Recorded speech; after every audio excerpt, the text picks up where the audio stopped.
Bienvenue, bienvenue dans Décloisonner, le podcast qui explore les transformations de modèles d'affaires dans le secteur de l'immobilier. Aujourd'hui, on accueille Valérie Vandel. Bonjour Valérie, Bonjour Emmanuel. merci d'être là. Valérie est chargée de compte et chargée de projet conception chez A+. Merci encore d'être là. Ensemble, aujourd'hui, on va aborder le sujet du design build. Pourquoi le design build est plus efficace que le modèle traditionnel en silo, avec architecte d'un côté, constructeur, entrepreneur général. Donc pourquoi ce design build est plus efficace pour construire mieux, plus vite et de manière plus sûre? On y va avec une petite présentation Valérie. Est-ce que tu veux nous dire, qui tu es, ton parcours?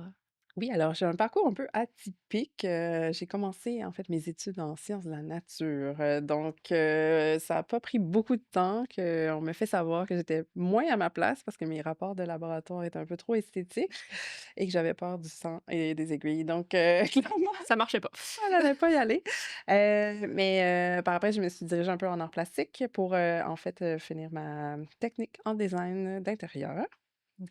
J'ai fait plus de 12 ans, en fait, en firme d'architecture et agence, donc principalement 8 ans chez Sidley. Puis en fait, c'est ce qui m'a fait un peu apprendre toutes les étapes d'un projet, que la prise de besoin, client au départ, plans et devis, après la surveillance de chantier, livraison de chantier, mais aussi, l'apport client. Ouais. En fait, puis c'est un peu là que j'ai dit: «Ah, tu sais, c'est beau tout ces aspects de mon arche, mais que se passe-t-il quand Faut on aller livre voir un côté projet?» client. Oui, Mmh. comment les matériaux qu'on propose, comment ça vit? De là, j'ai fait le saut du côté client. En fait, j'ai fait un 3 ans chez, Ubisoft, où j'ai fait, comme mon rôle était chargé de projet, conception, team lead également, pour l'équipe de design. Puis, j'ai après été chez Essence en tant que chargée de projet conception construction. Donc beaucoup de construction, chantier dans un domaine de e-com qui était totalement une autre ampleur. Puis c'est là aussi que j'ai appris beaucoup à jouer avec les budgets, mais tu sais l'apport, l'importance d'un budget du Ouais. côté client. Qu'est-ce que ça représente? Pourquoi, des fois, tu sais, on comprend pas le client, pourquoi c'est peu Ouais. importe la raison, mais ça m'a fait, ouvrir un peu, mon Tu côté, as une vue 360. exact. Puis, après c'est là que j'ai abouti, en fait, chez A+, où je continue un peu tout ça. C'est Mmh. comme un 360 de tout mon passé. Ouais, vue très holistique, très intéressante pour, l'expérience que tu apportes chez A+. Bah, justement, peux-tu nous parler de ton rôle chez A+? Quel Oui. rôle tu as et qu'est-ce que tu fais? En fait, chargée de compte et chargée de conception, c'est 2 volets un peu d'une approche, quand même, qui est très, relationnelle, client et collaboration avec, tous les professionnels. Donc, en tant que charge de compte, c'est souvent, l'entrée, en fait, d'un projet. Donc, on va collaborer avec les courtiers, on va visiter des sites, c'est là qu'on fait les plans de blocage, un peu la viabilité, de voir si le projet, fait du sens pour chacun. Est-ce que c'est viable ou pas? Quand ces étapes-là sont, concrétisées, tout le monde est d'accord, mais là, Ouais. normalement, on signe une LOI, on démarre le projet en faisabilité, et conception. Donc ça aussi, c'est un peu plus la charge de conception qui embarque, là. Dans le Ouais. fond, on gère un peu à ce que le projet se réalise dans les budgets temps, et design, souhaités aussi. Donc on travaille avec des architectes, ingénieurs, nos concepteurs in-house, économistes pour ensuite, en fait, passer le relais à nos chargés de projet construction. Eux prennent vraiment le rôle de dans le fond, les appels d'offres, tu sais, comme tout l'aspect vraiment construction, ordre de changement et cetera.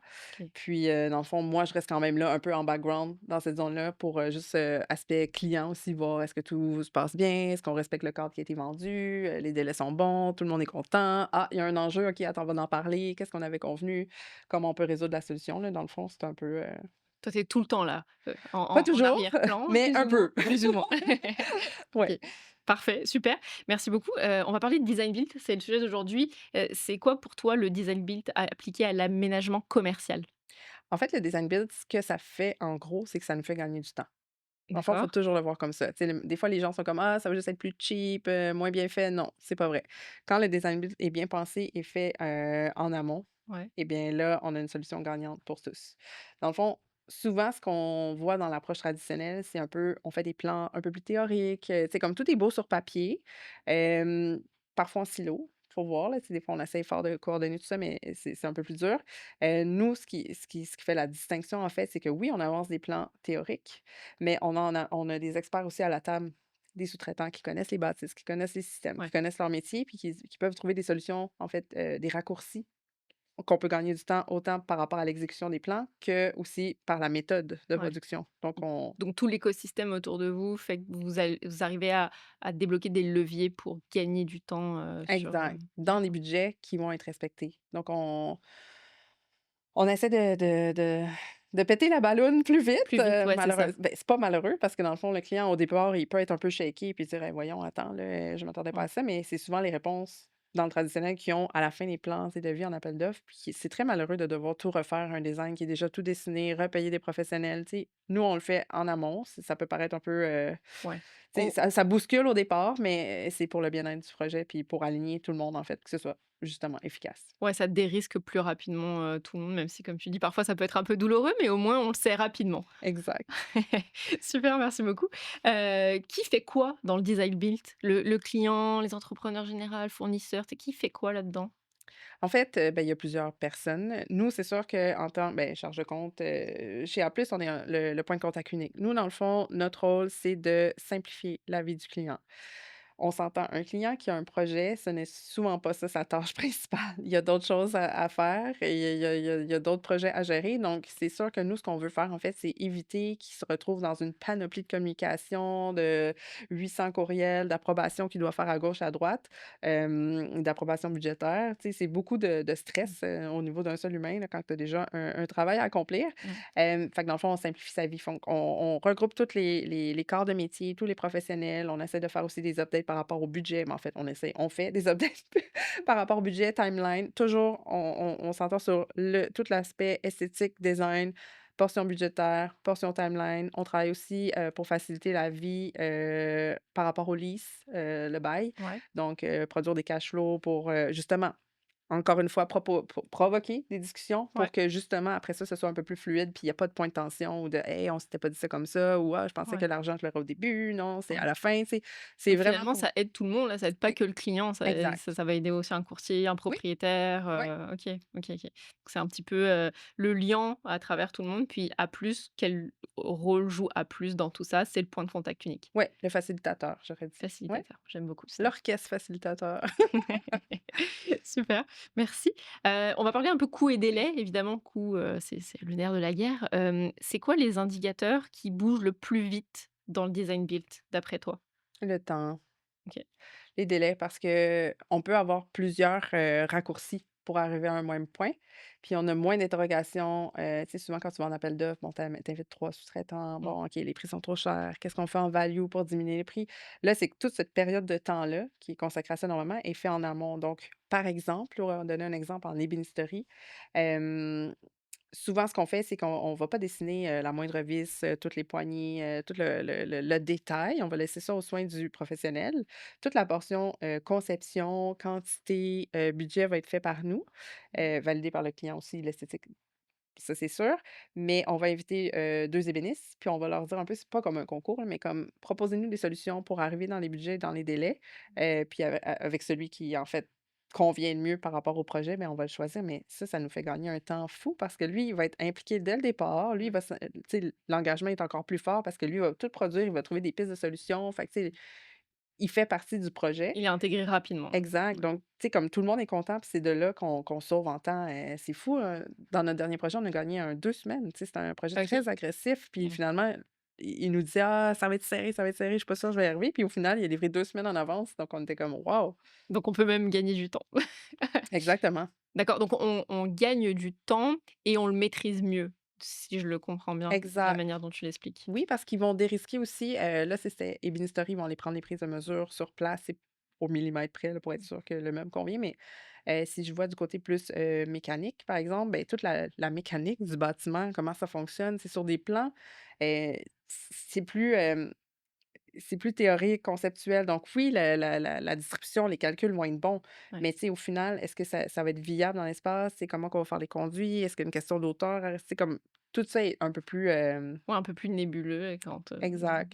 OK, super. Est-ce qu'on construit comment ça se passe, en tout cas dans la méthode que A+ propose? Est-ce qu'on construit une matrice de coûts au pied carré assez fiable dès le premier rendez-vous? En fait, c'est ça, c'est le bagage derrière la cravate, comme on dit, et notre cher économiste qui travaille fort sur, des matrices, mais on a beaucoup de bagages accumulés. On vend des projets, on construit des projets, donc on a des comparables, on a des projets comparables. Donc très vite, avec notre base de données, dès qu'on a un pied carré, une densité, ensuite, si on sait un peu, tu sais, la tendance du projet, tu sais, c'est-tu ben, pas bas de gamme, là, mais tu sais, il y a plusieurs Ouais. niveaux, là, du projet, là, qu'on peut livrer. Ben, je te dirais qu'en Donc en 30 minutes, on peut on peut établir un budget. exact. Puis donc en fait, on prend plein d'ingrédients qui existent déjà sur des modèles Mmh. et on les applique pour nous sortir une espèce de recette finale qui, certes, va être quand même un petit peu bougée au fur et à mesure du temps, mais au moins ça nous donne une projection plus proche du réel Exact. rapidement. Oui, parce que ça peut être, tu sais, dès la on a une rencontre avec un client une fois, on discute de cette braquette-là qui peut être un range, si je peux Ouais, dire, là. Ça pourrait se Votre projet pourrait se situer en tant et tant de dollars, et puis si après ça, on est à l'aise avec cette braquette budgétaire-là, ben là, on va y aller directement dans un plan de blocage un peu plus précis. Puis là, après ça, on va avoir une métrique, toutes les prises de mesure, tous les nombres de murs, le nombre de mobilier, les quantités vont tout être dérisquées de notre côté. Puis là, on peut produire un vraiment classe D, là, budget que normalement, on voit seulement à la fin des plans et devis en période d'appel d'offres, tu sais, puis c'est tard dans le processus. ouais. Fait que c'est ça qui fait notre force. Donc les données qui appuient, le budget, Exact. intéressant. Tout est dans tout. La force des données. OK, est-ce que tu peux nous raconter un projet qui, représente justement, cette approche, design build dans lequel il y a eu un time to build, réduit? Est-ce que tu as une idée en Tous tête, les projets, tous Tous? les OK, projets. parfait. C'est rare qu'on se dit: «On a vraiment beaucoup de temps devant nous, prenons notre temps». Non, ben, en fait, c'est un peu comme le projet que je mentionnais tantôt avec l'ébénisterie, tu sais, en fait, l'ébénisterie, c'est toujours un art de la guerre parce qu'il arrive toujours à un point, tout le reste est un peu dérisqué, dans le projet, puis là, bon, on s'entaxe sur les petits détails, fait que ça, je te dirais que souvent, c'est sûr qu'on a des partenaires, là, avec qui on travaille, qu'on commence à être un peu plus, à l'aise, mais c'est souvent les thèmes, je te dirais que on a le gun sur la tempe, puis il Ouais, faut sortir assez vite, donc il y a ça. Puis sinon, ce qui est, un plus de notre approche aussi, c'est qu'on n'attend pas à la fin des plans, justement pour pouvoir débuter un chantier. Fait que vu qu'on y OK, va en lot, on intègre déjà, les professionnels en amont. C'est ce qui fait un peu le design build. Donc on a le pied sur le chantier, on n'a pas tout en main, mais on ouais, peut avancer en parallèle. d'accord. Donc la danse, se fait, OK, j'aime bien l'image de ouais, on a le pied sur le chantier, mais on a aussi, tu sais, des yeux partout exact. finalement, OK, Mmh, OK, super intéressant. Merci beaucoup. On va parler processus et outils. oui. Je sais que tu aimes ça. Si tu nous devais nous décrire, pardon, les quelques grandes étapes du parcours client en design build, chez A+, qui viennent, justement, sécuriser ses coûts et ses délais. C'est quoi les grandes étapes, primordiales au Ouais. début? Ben, en fait, on a plusieurs étapes. La première est la viabilité. Donc ça, c'est vraiment en amont, là, quand on fait les plans de blocage, tu sais, qu'on a un 1er PFT, on fait les plans de blocage normalement de 2 semaines. Dans cette période-là, justement, on dérisque les quantités, puis le puzzle un peu, comme c'est quoi les casse-têtes, qu'est-ce qu'on met dans notre carré de sable Ouais, pour établir un premier timeline et un premier budget. Si cette braquette-là, si ça convient autant au client qu'à nous, ben là, normalement, on s'en va en phase de faisabilité. ouais, Donc ça, c'est la phase A qu'on appelle. C'est là qu'on dérisque, en fait, parce que d'accord. là, dans le fond, on a eu un go, une entente sur, en fait, des principes et un budget. Donc on peut engager l'architecte, on peut engager l'ingénieur, et c'est là aussi qu'on va faire plusieurs relevés. Donc nous, on fait un Matterport, les ingénieurs vont faire toute la prise de capacité du bâtiment. Donc on va pouvoir calculer justement, hey, tu sais, par rapport à vos données, prévoyez un panneau électrique de plus justement parce que, il y en aura pas assez de capacité, ou même chose pour la ventilation. Donc c'est là que, dans la phase A, qu'on peut dire: «Le budget qu'on vous avait présenté, il était dans une braquette de X à X, ben suivant, en fait, toute la DNA ou comment le bâtiment est fait, ben voici, les influences, puis voici pourquoi, par exemple, la mécanique va être un peu plus chère pour Ouais, cette portion-là, mais nous avons dérisqué tout ça, la peinture était déjà faite sur le périmètre, on enlève du budget, donc ça vient juste préciser un peu plus, dans d'accord. cette phase-là. Après ça, la phase de conception, notre phase B, ben là, c'est là qu'on élabore tous les plans de devis un peu plus en détail, photométrie, luminaire, choix défini, puis le budget s'arrête, en fait, dans En cette phase de conception? oui, D'accord. souvent au milieu, quand pas mal le scope est pas mal tout figé, tous les choix sont pas mal faits, on a eu déjà des feedbacks par rapport au dérisquage et aux professionnels, donc c'est là, que ça nous distingue, mais c'est à ce moment-là qu'on garantit, nos budgets. D'accord. Donc Oh, très garantie tôt quand même, oui, dès la exact. phase de conception. Mmh. OK. Intéressant. Bah, donc il y a quand même, la viabilité, l'étude de faisabilité, la conception, 3 étapes qui te garantissent que ton projet va rentrer dans ton budget et dans tes délais qui sont quand même des étapes assez, importantes là, intenses. Ouais. Et est-ce que les clients, ils comprennent ça?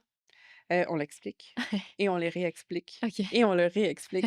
Non, mais dans le sens que c'est pas ça à quoi on est habitué. Dans Mmh. le traditionnel, on engage des professionnels, on fait des plans, on s'en va en appel d'offres, la balloune à pète, c'est trop cher, on doit faire du value engineering, on doit refaire les plans, on Mmh. doit revoir et tu sais, il y a beaucoup Ouais, de d'aller-retour, ouais. d'allers-retours qui sont un peu pénibles, pour le client parce que ça, tout au long de ça, le stress financier est là. Ouais, Parce que s'il faut faire du value engineering, des fois, il faut repayer des frais, d'honoraires et cetera. Donc, nous, on essaie de dérisquer ça vraiment au départ. Puis après ça, ben après la conception, veut pas, on mobilise, puis on commence le chantier.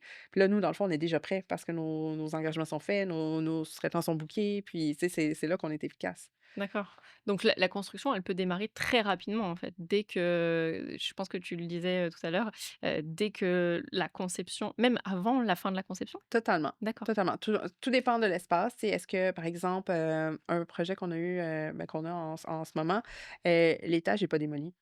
Donc, tu sais, souvent, on arrive sur un white shell qu'on appelle, une boîte blanche, mais là, ce projet-là, ça l'est pas. Fait que, tu sais, les plans sont pas terminés à 100%, mais on sait déjà ce qu'on récupère pas. Ouais. Donc, pourquoi pas donner un go pour démolir, pour pouvoir anticiper d'autres problèmes et réajuster aux besoins nos plans. Ça, OK. c'est Donc ça va très vite, oui, très vite et au moins, le client, lui, il peut se concentrer sur ses petites affaires, c'est ce que tu disais aussi là, c'est important de se dire que, beh, c'est si c'est un CEO, un COO, une responsable, talent ou quoi que ce soit, c'est pas forcément à sa charge tout le temps du projet. Ils ont un point de contact unique, puis ils savent que, tu sais, ça file droit de bout exact. en bout, du projet. Super. Tu dirais que c'est quoi admettons qu'un client t'ait dit un jour, «Ça, ce livrable que tu m'as fourni ou cette étape-là, elle était vraiment, très intéressante pour moi, ça m'a aidé à comprendre ou à plus projeter mon projet». C'est quoi le livrable qui fait la différence dans ce qu'on donne aux clients? Ben, c'est sûr qu'au final, quand on garantit notre budget, notre timeline, c'est sûr que lui, ça sécurise, c'est Ouais, quand même ça arrive quand même tôt, mais je évidemment. dirais que l'étude de faisabilité, souvent, le monde sont comme: «Ah, pourquoi payer pour ça? C'est quand même un montant important, je comprends pas trop», mais au final, quand on livre, à la fin de la faisabilité, ils comprennent. Ouais, Là, ils voient les rapports, ils voient le budget, ils voient le détail, ils voient où est-ce qu'on s'enligne, les timelines sont éclaircies. Hem Ben souvent, c'est comme normalement, ce résultat-là, il l'aurait eu des mois et des après. mois après. L'avoir en amont, c'est sûr que pour eux, c'est quand même un Ouais, un gros game changer. ouais. Je comprends. On va parler aussi plus des objections que tu peux rencontrer. Tu en as parlé un tout petit peu avant.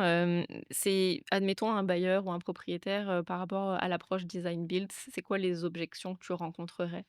Disons bailleurs, parfois ça peut arriver, eux, ils ont leurs sous-traitants en place, ils sont habitués, ils connaissent les systèmes. Des fois, c'est se faire dire: «Ben, tu sais, nous, à plus, pour que ça fonctionne, ben, on a nos sous-traitants, on veut pas qu'il y ait d'embûches de temps ou Ouais, de tu sais, comme de budget qui explose parce que c'est un sous-traitant imposé». Donc des fois, il peut y avoir des discussions à ce niveau-là, mais nous, ce qu'on dit, c'est que, ben, en fait, c'est nos partenaires, tu sais, sinon, on travaillerait ouais, pas, projet après projet si ouais, ça se passait pas bien. Donc on essaie de garantir un peu, cette qualité-là ouais, par rapport à nos sous-traitants. Puis, de toute façon, on est responsable, hein. Si au final, il fait pas la job, c'est nous qui allons prendre la responsabilité puis trouver, une façon de faire.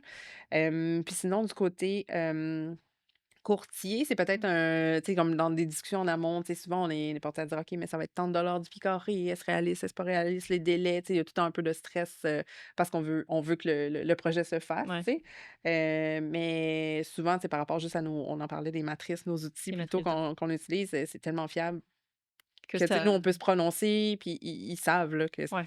ça fonctionne, ce qu'on dit. Justement, c'est un élément de rassurance pour eux qui est comme imbattable quasiment pour accompagner leurs clients. Un Totalement. courtier, il a une matrice de coûts, c'est que veux-tu de mieux? Exact. Non, mais tout est détaillé, vraiment en quantité. Après, tu sais, pour clore une transaction initialement, tu sais, il faut juste s'entendre sur le scope au Ouais, final. Tu sais, un projet peut passer de 125 à 165 là, c'est du pied carré. ouais.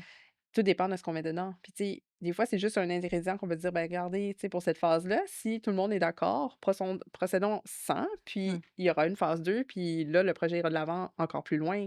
Mais c'est d'essayer de trouver justement d'être un peu Ouais, l'entremetteur, c'est je ça que comprends. je peux dire? Facilitateur, Oui, entremetteur, exact. tu disais Ouais. tout à l'heure. OK. En lien avec ça, est-ce que les clients, ils demandent souvent beaucoup de personnalisation? Puis, on s'entend qu'évidemment, tu sais, les bureaux d'une entreprise ou peu importe, une clinique, c'est l'ADN aussi, ta culture. Comment on concilie les standards du design build, puisqu'on veut aller, «vite» entre guillemets, en tout cas livrer dans les temps, livrer dans les coûts et le budget et les éléments de personnalisation? Comment on concilie ces 2 aspects? Peut-être qu'ils sont complémentaires ces 2 aspects-là. Comment on les concilie? Ouais, en fait, je dirais complémentaire, tu as totalement raison. Ce qu'on essaie de faire, c'est, de trouver comme, des éléments distinctifs dans le projet qui va vraiment représenter l'ADN du projet, de la marque, pour les mettre de l'avant. Mais tout ce qui est comme un peu plus utilitaire ou qu'on remarque moins, c'est sûr qu'on va récupérer. C'est comme une recette, en fait, ou des moules. Tu sais, pour un gâteau, par exemple, tu un gâteau à la vanille, au chocolat, tu sais, oui, OK, mais tu prépares tout le temps le même moule, Mmh. disons, mais il va avoir une saveur différente. C'est un peu l'approche Ouais, ouais. qu'on essaie de faire. Donc oui, on récupère des items, mais pas, de là à voler l'identité ou Ouais. que tous nos projets se ressemblent, Oui, loin de les là. ingrédients, ils restent personnalisables, Exact, tu as un moule global, mais il n'en reste pas moins que tu choisis tes ingrédients. totalement. OK, j'aime beaucoup l'analogie de la recette. On va finir avec une toute dernière question. Comment tu vois le design build, se démocratiser avec le temps? J'espère. En fait, c'est notre souhait. On espère vraiment que l'approche traditionnelle, se dissipie, comment dire? On n'en veut plus.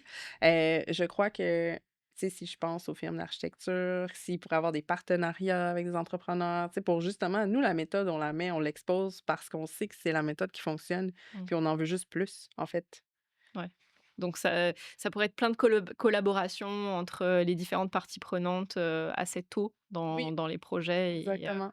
le mot de la fin serait plus la collaboration. Oui, vive la collaboration, embrasser le changement, ne pas avoir peur de bousculer dès le départ, Ouais. un peu. Oui, parce que c'est une approche aussi c'est l'approche plus traditionnelle en silo telle Mmh. qu'on la connaît aujourd'hui.